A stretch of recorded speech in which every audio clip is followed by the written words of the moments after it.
যুক্তরাষ্ট্রের president Donald Trump বিভিন্ন দেশ থেকে পণ্য আমদানির ওপর অতিরিক্ত শুল্ক আরোপের যে সিদ্ধান্ত নিয়েছেন তার প্রভাব বিশ্বব্যাপী অর্থনীতিতে ব্যাপকভাবে পড়তে শুরু করেছে। ধারণা করা হচ্ছে খুব দ্রুতই বাণিজ্য যুদ্ধের মুখোমুখি হবে বিশ্ব।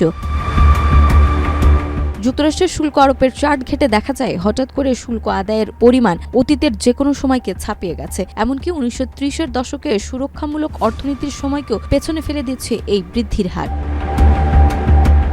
এই নতুন শুল্ক নীতি অনুসারে আমদানিকৃত সব পণ্যের উপর 10% হারে সর্বজনীন শুল্ক আরোপ করা হয়েছে, যা কার্যকর হচ্ছে 4 এপ্রিল রাত থেকে। পাশাপাশি যেসব দেশ যুক্তরাষ্ট্রের সঙ্গে বাণিজ্যে উদ্ধৃত রয়েছে, অর্থাৎ যারা যুক্তরাষ্ট্রে বেশি রপ্তানি করে কিন্তু তুলনামূলকভাবে কম আমদানি করে, তাদের উপর আরও অতিরিক্ত পাল্টা শুল্ক চাপানো হয়েছে।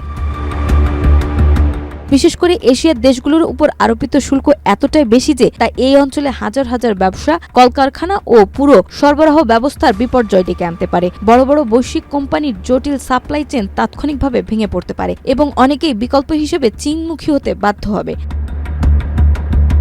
হোয়াইট হাউস দাবি করছে এই শুল্ক নীতির লক্ষ্য কর কমানো নয়, বরং এটি জাতীয় জরুরি অবস্থা মোকাবেলার জন্য একটি পদক্ষেপ। যদিও কেউ কেউ মনে করছেন এই শুল্ক ও করের মধ্যে সামঞ্জস্য আনার চেষ্টার অংশ।